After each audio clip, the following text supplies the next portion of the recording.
네, 오늘은 14번째 시간입니다. 엘리야인데요. 여러분 교재 89페이지 열왕기상 19장 9절부터 10절까지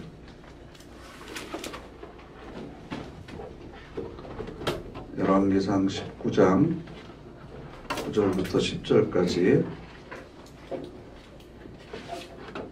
함께 읽겠습니다. 엘리야가 그곳 굴에 들어가 거기서 머물더니 여호와의 말씀이 그에게 임하여 이르시되 엘리야야 내가 어찌하여 여기 있느냐. 그가 대답하되 내가 만군의 하나님 여호와께 열심히 유별하오니 이는 이스라엘 자손이 주의 언약을 버리고 주의 제단을 헐며 칼로 주의 선지자들을 죽였음이오며 오직 나만 남았거늘 그들이 내 생명을 찾아 빼앗으려 하나이다. 아멘. 이 말씀을 우리가 이해하기 위해서는 그 전에 무슨 일이 있었는지를 좀 알아야 되거든요. 그래서 여러분 성경책 가져오셨죠? 열왕기상 16장, 제 성경책은 544페이지인데요. 구약성경 열왕기상 16장 29절부터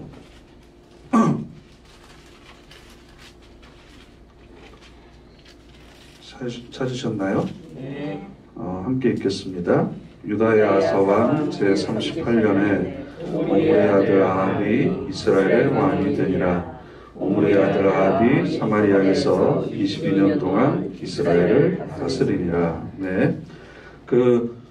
이스라엘이 솔로몬이 죽고 나서 두 개의 나라로 나뉘어지잖아요. 우리나라처럼 분단 국가가 되는데 북쪽은 이스라엘이고 남쪽은 유다입니다.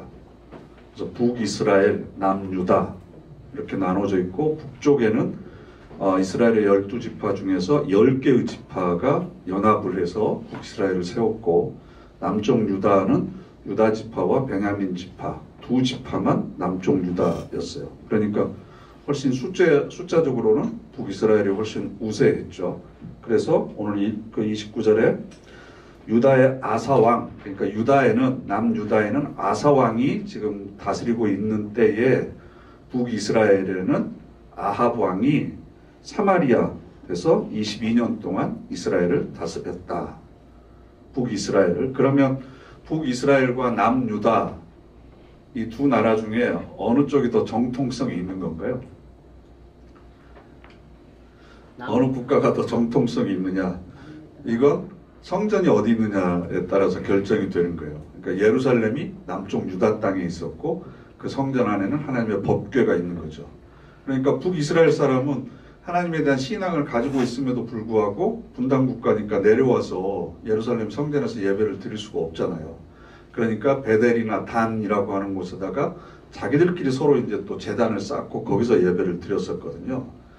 그래서 사마리아가 북이스라엘의 수도와 같은 역할을 했는데 30절 오므리의 아들 아합이 그의 이전의 모든 사람보다 여호와 보시기에 악을 더욱 행하여 느밧의 아들 여로보암의 죄를 따라 행하는 것을 오히려 가볍게 여기며 시돈 사람의 왕 엣바알의 딸 이세벨을 아내로 삼고 가서 바알을 섬겨 예배하고 사마리아에 건축한 바알의 신전 안에 바알을 위하여 제단을 쌓으며 또 아세라상을 만들었으니 그는 그 이전에 이스라엘의 모든 왕보다 심히 이스라엘 하나님 여호와를 노하시게 하였더라. 네, 보세요.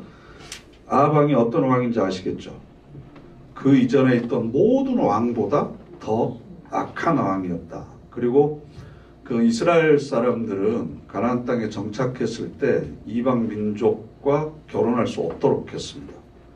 왜냐하면 그곳에 살고 있는 사람들과 결혼을 하게 되면 그 지방의 풍습이 우리 안으로 들어오잖아요.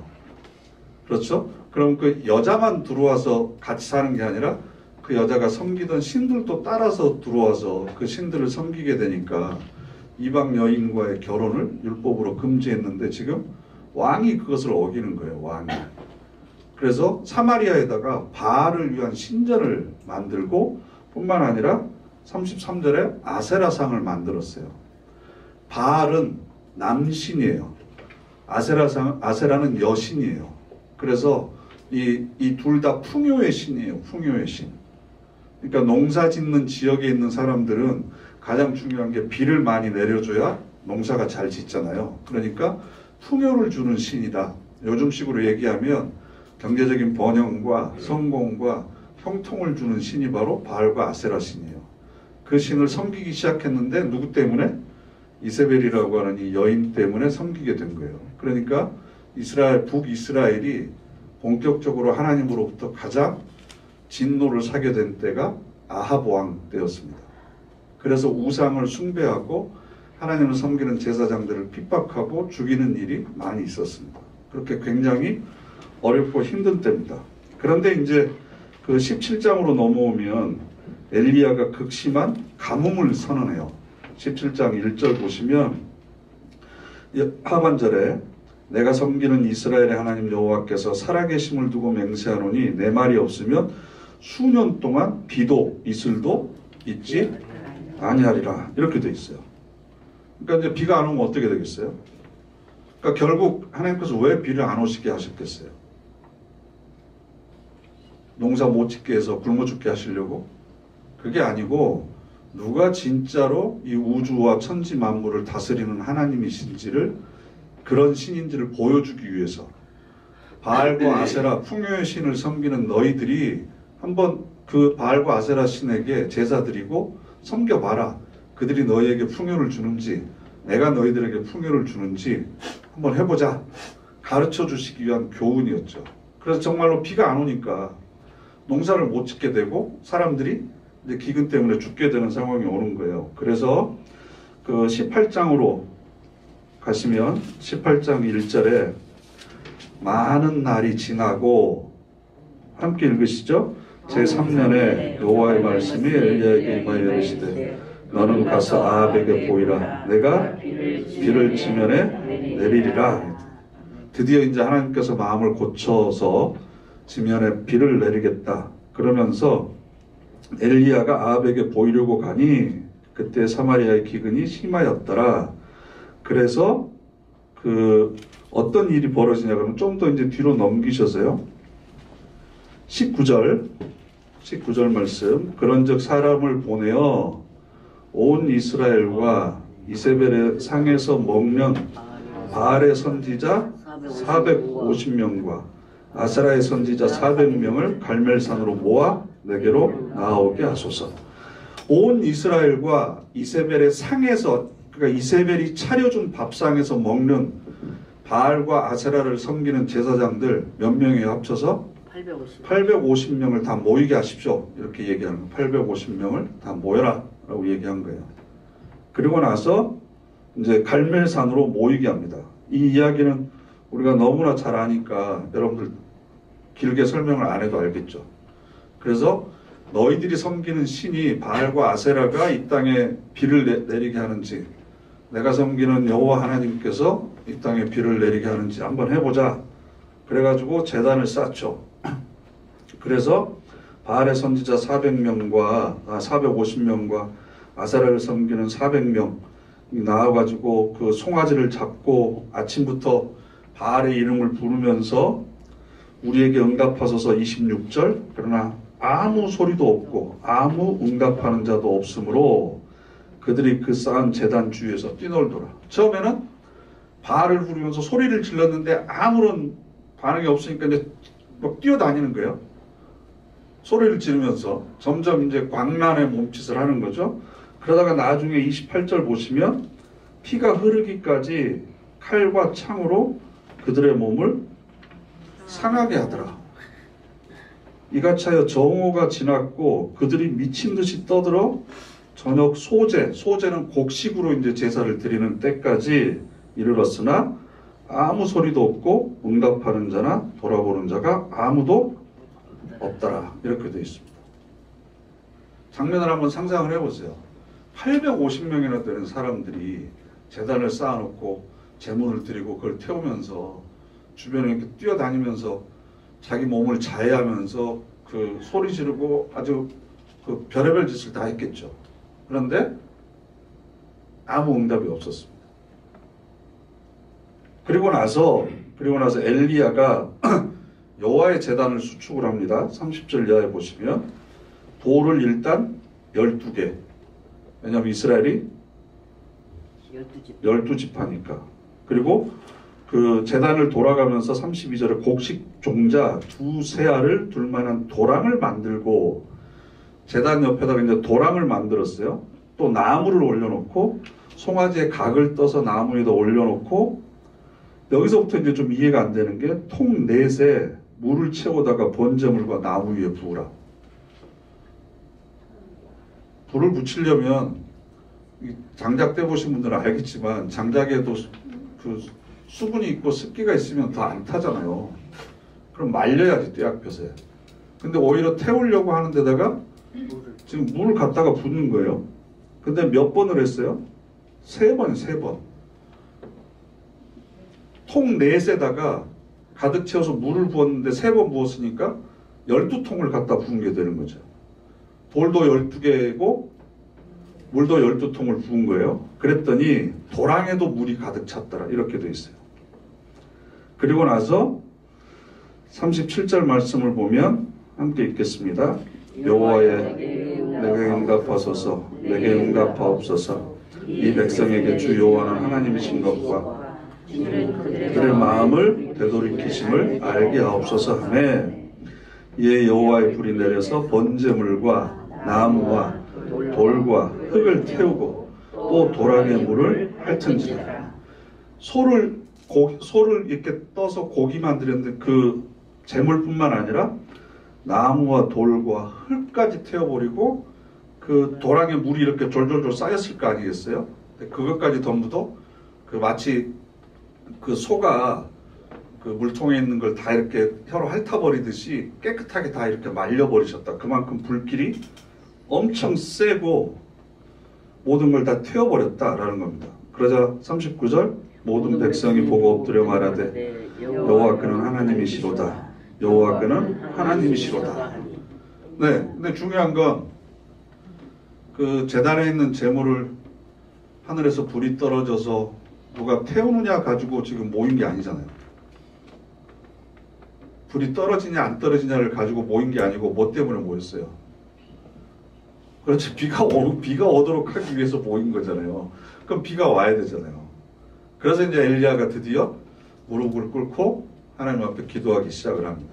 근데 그 기도하는 장면이 그 42절 보면 땅에 꿇어 엎드려 그의 얼굴을 무릎 사이에 놓고, 그래서 제가 이거 해봤거든요. 네? 그러니까 이거 배 나오면 안 돼요. 지금 안 돼요. 난 집에 너무 돼. 네, 우리는 안 돼요. 그러니까 우리는 이렇게 기도하면 안 돼요.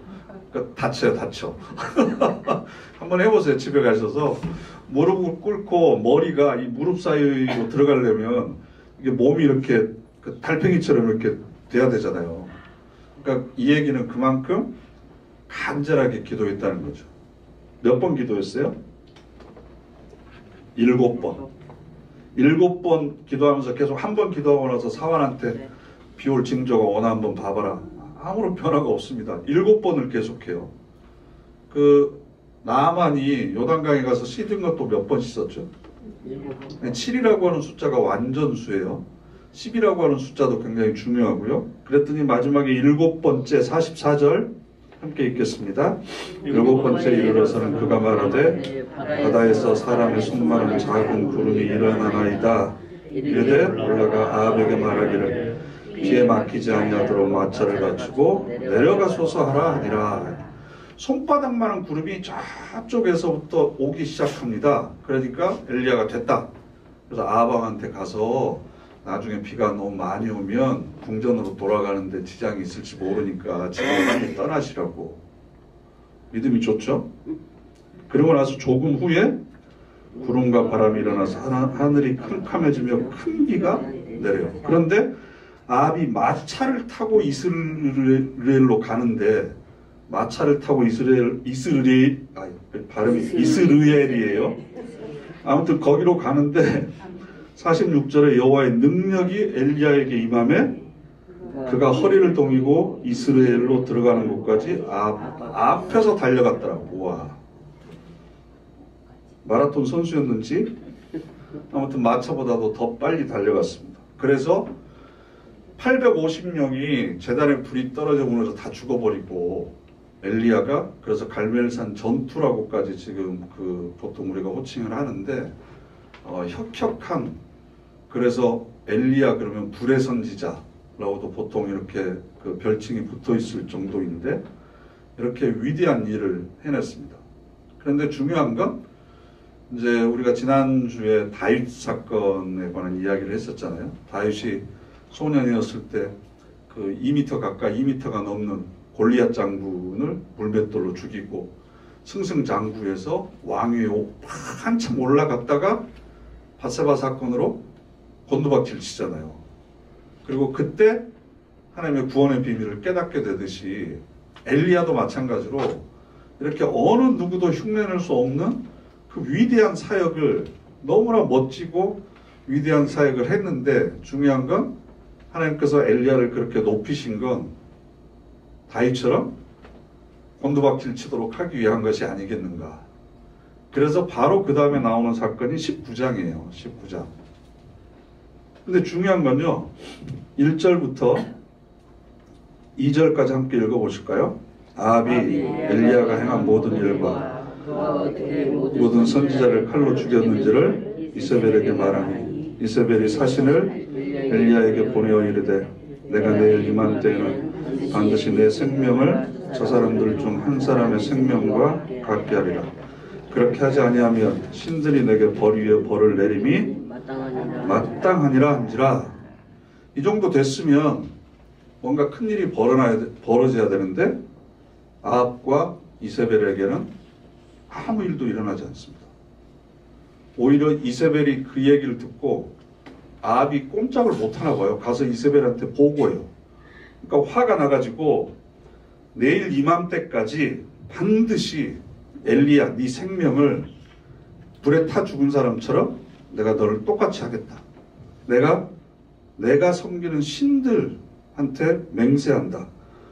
만약에 내가 그렇게 안 하면 내가 섬기는 바알과 아세라가 벌 위에 벌을 내려도 좋다. 그래가지고 서슬이 시펄해가지고 엘리야에 대한 긴급 수배령을 내리는 거죠.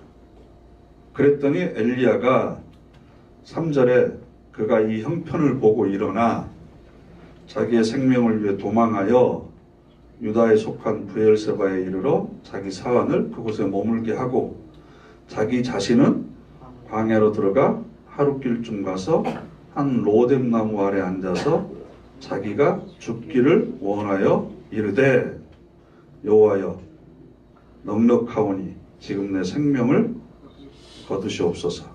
나는 내 조상들보다 낫지 못합니다. 이게 무슨 얘기예요? 내가 넉넉합니다라고 하는 얘기는 살 만큼 살았습니다. 이제 우리 조상들보다 내가 더 뛰어나거나 훌륭한 사람이 못 됩니다. 지금 죽어도 나는 여한이 없으니까 빨리 나를 데리고 가십시오. 이 얘기는 무슨 뜻이겠어요? 여러 가지 많은 의미들이 있겠죠. 차라리 죽는 게 이세벨에게 잡혀서 험한 꼴 당하는 것보다 훨씬 더 낫겠다. 그러면서 굉장히 깊은 절망과 좌절감을 경험합니다.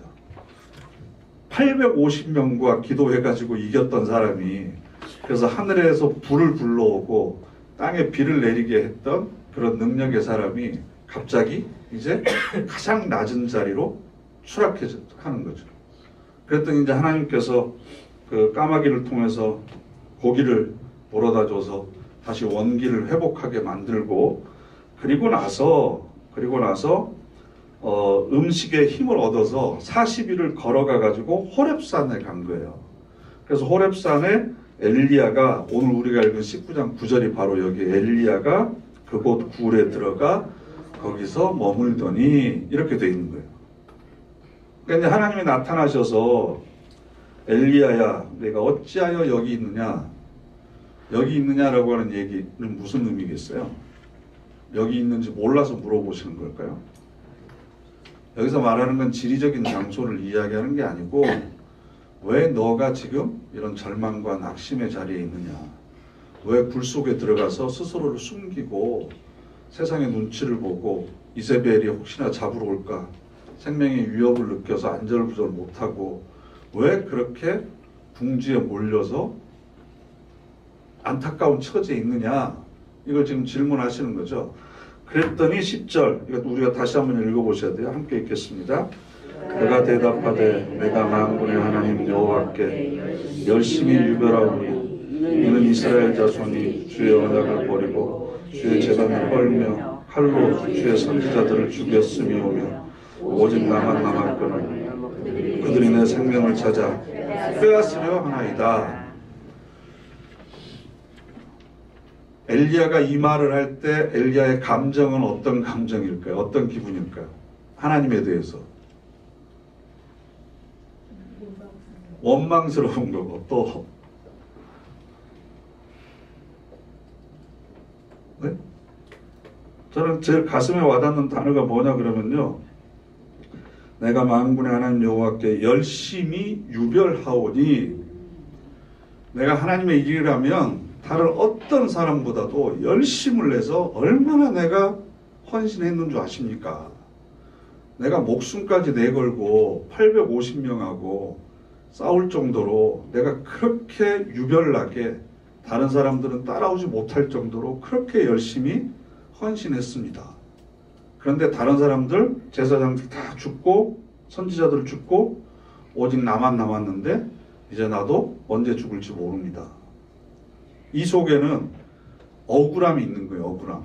하나님에 대한 원망도 있고 분노도 있고, 내가 그 유명한 대사 있잖아요. 내가 이러려고 이렇게 됐나.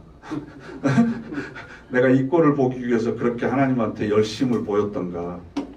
그러면 이 속에는 어떤 이야기가 있냐 그러면, 아니 바알과 아세라를 섬기던 제사장들 말고 아합 왕과 이세벨은 왜 그냥 놔두십니까? 하나님께서 보시기에 그렇게 가장 악했던 사람들을 왜 심판하지 않으시고 왜 그 사람들에게 내 생명이 지금 위협을 받아야 됩니까? 당신께 그렇게 내가 열심히 살았는데 그러면 내 생명조차도 지켜주지 못한다는 겁니까? 생명은 지켜줘야 되지 않겠습니까? 내가 그렇게 열심을 내서 유별나게 섬겼던 것에 대한 보상이 고작 이겁니까? 라고 하는 서운한 마음이 있는 거예요. 그러니까 하나님께서 너 나와봐, 동굴 밖으로 나와라. 그래가지고 11절 함께 읽겠습니다. 여호와께서 이르시되 너는 나가서 여호와 앞에서 산에 서라 하시더니 여호와께서 지나가시는데 여호와 앞에 크고 강한 바람이 산을 가르고 바위를 부수나 바람 가운데 여호와께서 계시지 아니하며 바람 후에 지진이 있으나 지진 가운데서도 계시지 아니하며 또 지진 후에 불이 있으나 불 가운데도 여호와께서 계시지 아니하더니 불 후에 세미한 소리가 있는지라. 이거 보세요. 엘리야가 듣고 겉옷으로 얼굴을 가리고 나가 구러기에 섬에 소리가 그에게 임하여 이르시되 엘리야야 내가 어찌하여 여기 있느냐. 제일 처음에 하나님께서 뭘 보여주세요? 바람이요, 바람. 근데 얼마나 크고 강한 바람이었는지, 산을 가르고 산을 갈랐다, 바위를 부셨다.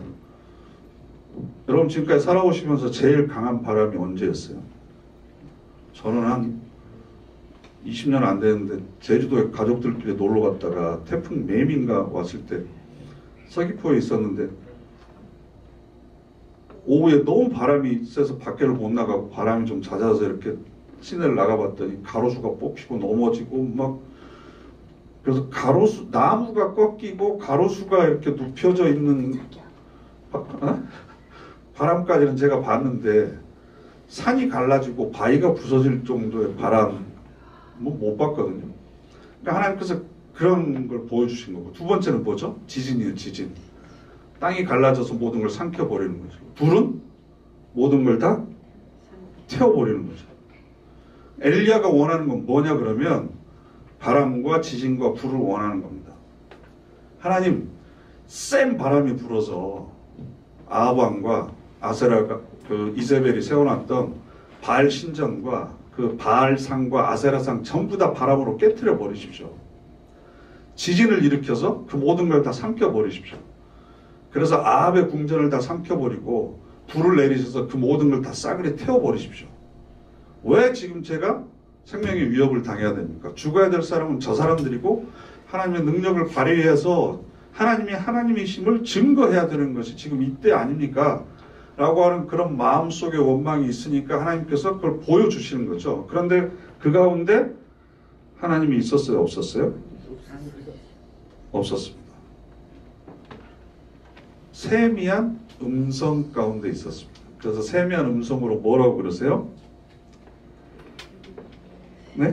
세미한 음성으로 어찌하여 내가 여기 있느냐. 이 말은 앞에 있는 어찌하여 내가 여기 있느냐고는 또 다른 어감이겠죠. 네가 원하는 자리가 뭐냐. 네가 나에게 원하는 것이 무엇이냐. 왜 그 자리에 있느냐. 이게 엘리야가 마음속에 가지고 있는 억울함이 여러 가지가 있는 거예요. 아니 내가 이렇게 이세벨에게 쫓겨서 사환조차도 버리고 도망가게 비참하게 만드실 거면 왜 갈멜산에서 그런 일을 하셨습니까? 왜 또 비는 오게 하셨습니까? 왜 또 저에게 능력을 주셔서 마차보다도 더 빨리 뛰어갈 수 있도록 하셨습니까? 차라리 그걸 하지는 말든가.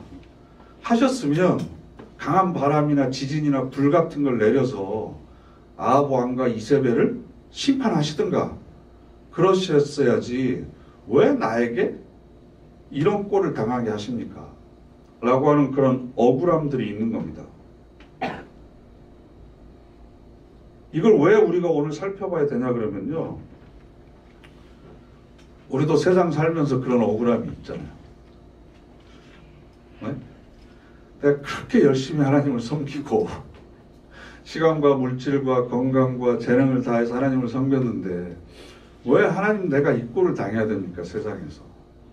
하나님을 모르고 살아가는 사람들은 하고 싶은 거 다 해도 큰 소리 떵떵 치면서 살아가고 원하는 대로 다 되고 그러는데 하나님이 하나님 되심을 나타내 보여야 될 것 아닙니까?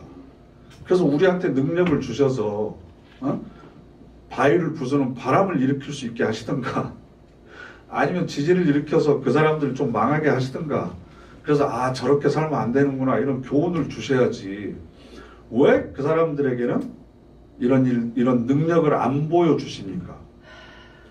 이런 억울함들이 우리 모두에게 있는 거죠. 그런데 중요한 건 성경에서는 내가 믿는 하나님이 어떤 분이신지를 증명하기 위해서 하나님께서는 자신의 능력을 사용하시지 않는다는 거예요. 하나님 신앙생활 하는데 우리가 열심히 기도하는데 그러면 고치기 힘든 병이라도 우리가 기도해서 얼른 낫게 되고 네? 일어날 수 없는 사람들 실패 자리에 있는 사람들이 다시 회생할 수 있도록 해주고 뭔가 좀 능력을 보여줘야 야 우리가 정말 하나님을 잘 믿고 있구나. 그리고 그렇지 않는 사람들은 좀 폭삭 망하게 해줘야 속이라도 좀 시원하지 않겠습니까? 이게 우리들이 가지고 있는 엘리야와 같은 그런 억울함이 있다는 거죠.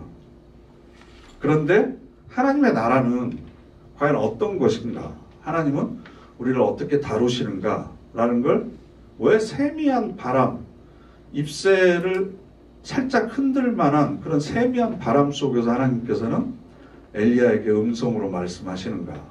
그 이유가 뭘까라는 겁니다. 그래서 91페이지 넘겨보시면 마태복음 13장이 있는데요. 마태복음 13장은 하나님 나라에 대한 비유가 모아져 있는 그런 장입니다.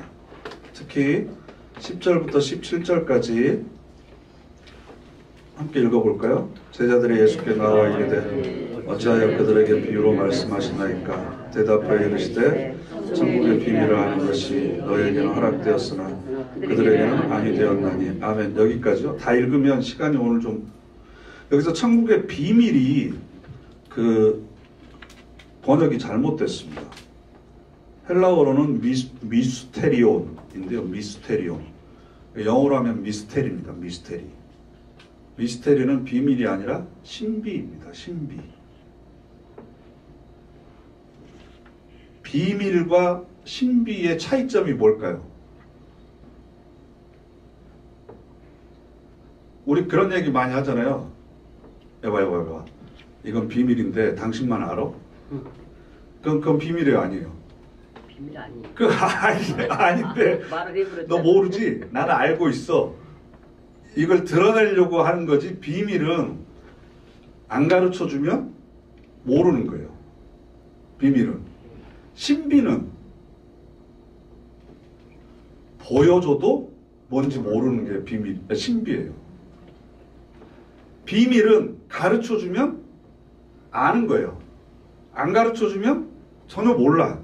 근데 신비는 보여줘도 이게 뭔지 헷갈리는 거예요. 가르쳐줘도 뭔지 잘 못 깨닫는 거예요.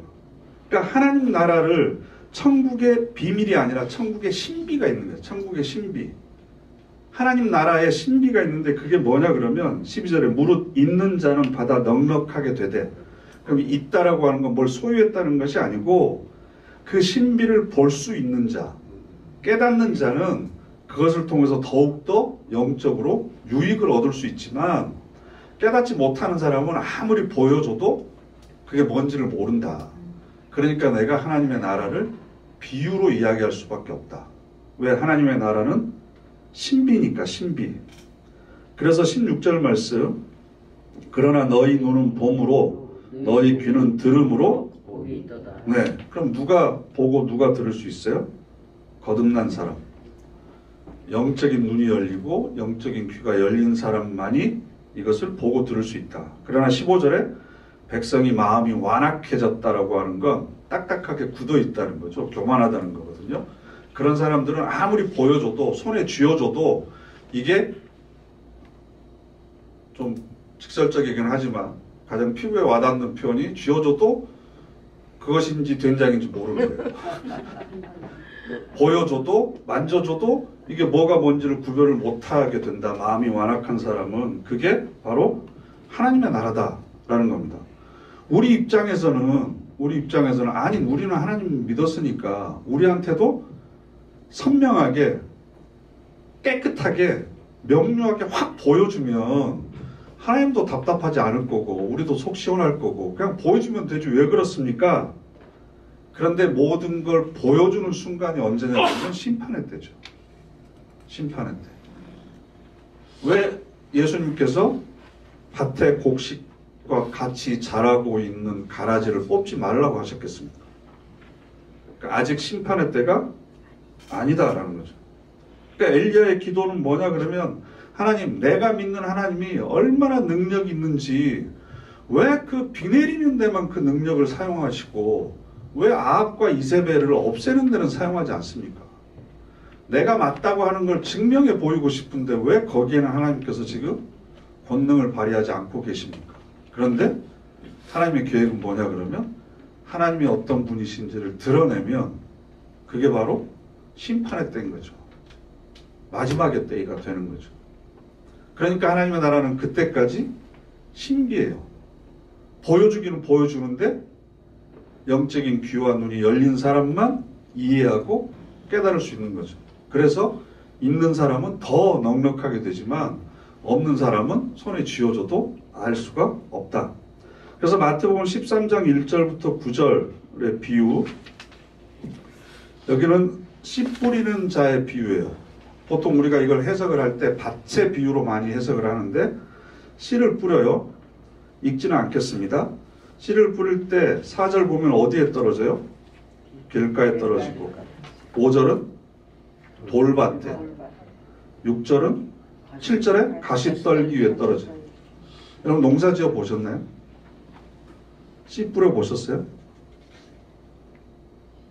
그럼 이스라엘하고 우리나라하고 농사 짓는 방법 중에 가장 결정적인 차이는 뭐냐 그러면 우리는 먼저 쟁기로 밭을 갈고 갈아진 즉 부드럽게 된 흙 위에다가 씨를 뿌리거나 모종을 심죠.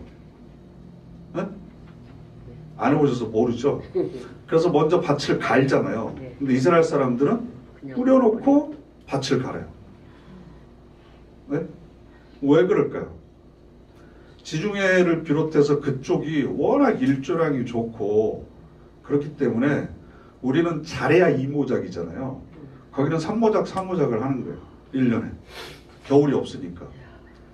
그리고 그 지중해 쪽에 이렇게 유럽 가보시면 우리가 먹는 과일하고 똑같은데 당도 자체가 다르잖아요. 일조량이 다르니까. 그만큼 풍성하니까 씨앗을 100개 뿌렸는데 길가밭, 돌짝밭, 가시떨기밭 이렇게 해가지고 4분의 3이 손실됐다고 하더라도 4분의 1에서 30배, 60배, 100배가 열리니까 이건 아무것도 아닌 거예요. 그러니까 뿌렸는데 농부가 아예 내일이나 모레 좀 할까 그러다 미루면 사람들이 지나가 버려요. 막 왔다 갔다 하다 보면 이게 길가가 돼버리는 거고, 뿌리고 나서 쟁기질을 하려다 보니까 밑에 돌이 있는 거예요. 흙이 얇게 덮고 있어서 밑에 돌이 있는지 몰랐던 거죠. 그리고 또 갈다 보니까 쓴뿌리들이 밑에 있는 거예요. 가시떨기들이.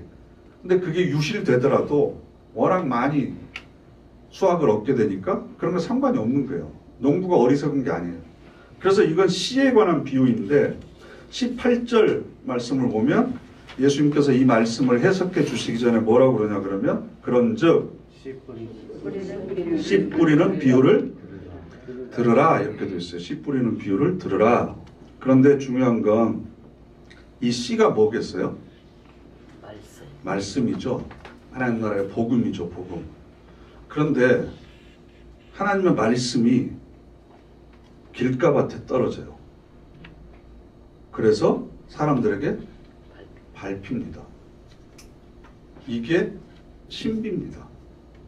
하나님의 말씀은 능력 있고 살아있어서 생명력이 있어서 우리의 심령과 골수와 관절을 찔러 쪼개고도 남는다고 했는데 그것은 말씀을 받아들이는 사람에게만 유효한 거고 하나님의 말씀이지만 길에 떨어져서 사람들에게 밟히는 거예요. 하나님의 말씀이 그렇게 겸손하게 이 땅에 오지 능력으로 임하지 않습니다. 능력으로 임했으면 사람이 그 말씀을 사람들이 밟겠어요? 그리고 돌밭에 떨어지는 건 환난과 핍박에 방해를 받는 거예요.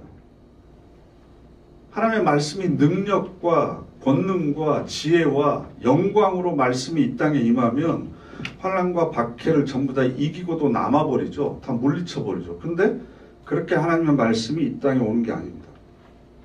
가시떨기 나무에 떨어져요. 근데 예수님께서 이걸 어떻게 해석을 하셨냐 그러면 세상의 염려와 재리의 유혹에 빠져서 그 말씀이 뿌리를 내리지 못하는 거예요. 세상을 살아가는데 걱정할 일도 많은데 내가 지금 그것에 신경 쓰게 생겼어? 아니 그 교회 가봤자 뭐 돈이 생겨? 여기 가서 내가 조금이라도 일하고 여기다 투자를 하는 게 훨씬 더 돈이 많이 생기지? 하나님의 말씀의 가치가 세상에 내가 해결해야 될 문제보다도 우선순위가 밀리는 거고 세상의 물질보다도 그 사람에게는 의미가 없는 것으로 여겨진다는 거예요. 줬는데 보여줬는데 들려줬는데 이게 뭔지를 모르니까 사람들에게 그렇게 천대받게 되는 거죠. 천대받게. 그러고 나서 마태복음 13장 31절 이하에 보면 93페이지에 있죠. 또 비유를 들어 이르시되 천국은 마치 사람이 자기 밭에 갖다 심은 겨자씨 한 알 같으니 이는 모든 씨보다 작은 것이로되 자라는 풀보다 커서 나무가 되면 그 가지에 깃들이는. 여기서 나무라고 하는 표현도요 좀 과장되게 번역을 잘못해놨는데 새들이 앉아서 깃들일 정도니까 겨자나무가 크면 와, 한 2m, 3m 이렇게 크나 보다. 그 정도 안 됩니다. 1m에서 1m 50 정도 이렇게 자라는데 새들이, 그것도 작은 새들이 와서 간신히 앉을 정도지 그렇게 큰 나무로 자라지 않습니다. 근데 하나님의 나라가 겨자씨래요. 모든 씨보다 가장 작대요. 얘기는 보여줘도 잘 못 본다는 거고, 그나마 겨자씨를 손바닥에 해서 보여줘도 보일까 말까 하는데 그걸 어디다 놔둬요 지금? 땅속에 묻어버리는 거예요. 그럼 보여요 안 보여요? 안 보이는 거죠. 그게 신비죠. 하나님의 말씀이 그렇다는 겁니다. 또 33절 또 비유로 말씀하시되 천국은 마치 여자가 가루 서말 속에 갖다 넣어 전부 부풀게 한 누룩과 같으니라. 여러분 누룩이 뭔 줄 아시죠? 이스트라고 그러나요? 부풀게 하는 거. 부풀게 하는 거. 그럼 집에서 빵 만들 때 이 누룩을 좀 넣잖아요. 집에서 이스트를 넣었어. 이스트 넣잖아요. 그 집에서 카스테라 같은 거 만들어 보셨죠? 안 하시는구나. 아무튼 그러면 밀가루나 빵가루하고 이스트하고 이 비율을 어떻게 해요? 1대1로 해요? 아니요. 그럼 어떻게 해요? 이스트는 조금. 그럼 100분의 1, 1000분의 1 정도 굉장히 작게 넣죠. 예. 그럼 그 밀가루 안에 이게 들어가 있는지 안 들어가 있는지 눈에 보여요? 안 보여요? 안 보여요. 그럼 들어가 있는지 언제 확인이 되는 거예요? 그렇죠. 부풀어 올라오면 아 그때 이 안에 뭐가 있나 보다 라고 추측할 따름이지 보여봐. 그럼 보여줄 수 있어요? 없어요? 그럼 그 밀가루 그 해쳐가지고 그 골라낼 수도 없잖아요. 색깔이 다른 것도 아니고. 하나님 나라는 이렇게 우리 가운데 있지만 드러나 있지 않다. 언젠가는 그게 부풀어 오르면 그때 가서 모든 사람들이 알 수 있지만 지금은 감추어져 있다. 그래서 신비한 거다라는 겁니다. 이 모든 비유들의 공통점은 뭐냐 그러면 하나님의 나라는 엘리야가 귀를 기울여야만 모든 관심을 집중하고 귀를 기울여야만 들을 수 있는 그런 세미한 음성으로 하나님께서 말씀하셨듯이 하나님의 나라는 능력으로 권능으로 그래서 만군의 여호와 하나님 그래서 모든 군대를 동원해서 천군 천사를 거느리고 하나님께서는 이 땅에 역사하지 않으신다라는 겁니다. 그렇기 때문에 왜 우리는 하나님 믿는데 이렇게 살아야 되고 저 사람들은 왜 저렇게 살아야 됩니까? 이건 억울한 게 아니고 신비죠. 신비한 겁니다. 아직은 결과가 안 나온 겁니다. 그 뒤에 94페이지 보시면 마태복음 13장에 나와 있는 또 다른 비유인데요. 천국은 마치 밭에 감추인 부화와 같다. 저는 그 다이아몬드하고 그 유리 비슷하게 생긴 그 크리스탈? 큐빅? 구별할 줄 아세요? 몰라요. 그럼 저 사람이 끼고 있는 제가 여기 조그만 게 박혀 있는 게 다이아몬드인지 큐빅인지 여러분 구별 못하죠. 그럼 뭘 것 같으세요? 다이아몬드. 뭘로 아세요? 설마. 그걸 끼고 있는 사람이 다이아몬드를 낄 만한 사람인가 아닌가에 따라서 결정이 되잖아요. 요즘에 짝퉁이 많아서 명품 백인지 아닌지 이렇게 막 지퍼 열어보고 샅샅이 안 보고는 모르잖아요. 근데 저게 진짜 몇백만 원짜리다 아니다를 어떻게 알아요? 그렇죠. 그 사람이 들만한 사람인가 아닌가를 보고 아는 거죠. 네? 가치가 뭐에 따라서 결정이 되냐 그러면 물건이 아니고 사람에 의해서 결정이 되는 거예요. 사람에 의해서. 그래서 사람이 명품이면 큐빅 끼고 다녀도 다이아몬드인가 보구나 이렇게 봐주는 거고 사람이 명품이 아니면 다이아몬드 끼고 다녀도 큐빅이겠구나 이렇게 생각을 하는 거예요. 그러니까 명품으로 치장하려고 하지 말고 그렇지 사람이 먼저 명품이 돼야죠. 그럼 내가 두르는 모든 게 명품이 되는 거예요. 이게 무슨 뜻이야 그러면 보화라고 하는 것이 보석이라고 하는 것이 얼마나 가치 있는지를 사람들이 모르는 거예요. 옛날 우리 시조에 이런 시조가 있었어요. 옥 알죠?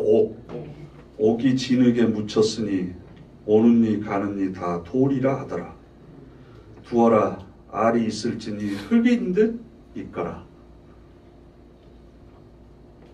줘도 이게 다이아몬드인지 큐빅인지 밭에 감추어진 보화가 그 밭을 계속 갈면 사람들한테 보였겠어요? 안 보였겠어요? 보였겠죠? 그럼 그걸 보석으로 보겠어요? 유리가 깨져서 저기 있나 보다 이러고 지나가는 거죠. 가치를 모르니까. 근데 그 가치를 아는 사람은 어떻게 자기 소유를 팔아. 다 팔아서 그걸 사는 거예요. 좋은 진주도 저도 진주 잘 구별을 못해요. 그래가지고 뭐 진주라고 그래서 사오면 맨날 뭐 이상한 거 사왔다고 막 이러는데 좋은 진주인지 아닌지 어떻게 구별하는 줄 아세요? 네? 이빨로 그래가지고 그 손상이 되면 어떡해? 일단 비싸야 돼요. 일단 비싸야 돼요. 안 비싼 건 그건 좋은 거 아니잖아요. 장사하는 사람들이 손해보고 팔 일은 없으니까. 좋은 진주를 발견하면 자기의 소유를 다 팔아서 그걸 사는 거예요.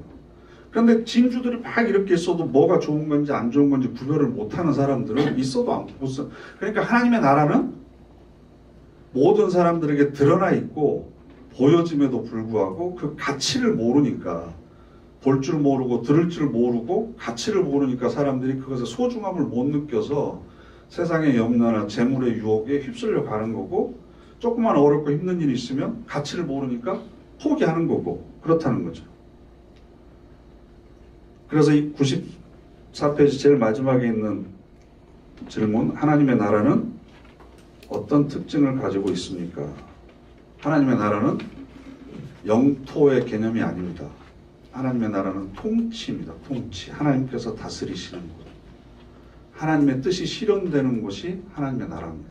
그래서 우리도 하루에도 12번씩 하나님 나라를 왔다 갔다 할 수 있습니다. 하나님의 뜻대로 내가 살면 내가 지금 하나님 나라에 있는 겁니다. 그런데 육신의 정욕대로 살면 하나님의 나라하고 상관없는 곳에 있는 겁니다. 우리 가정에 하나님의 말씀이 가온이 되고 하나님의 말씀이 실현되면 우리 가정이 하나님의 나라가 되는 거고 교회가 하나님의 나라가 되는 겁니다. 그렇지 않으면 하나님의 나라가 아닌 겁니다. 그런데 하나님께서는 그 나라를 이루시기 위해서 은밀하게 신비한 방법으로 이루시지 크고 강한 바람이나 지진이나 불 같은 걸로 권능을 행해서 모든 것을 이루어 가시지 않는다. 그래서 신비요 감추어져 있는 것과 같다. 그래서 마지막 질문이 뭐죠? 또 이게 세례 요한 이야기를 해야 되는데 세례 요한 이야기는 나중에 하고요. 96페이지에 엘리야가 만난 하나님은 어떤 분이십니까?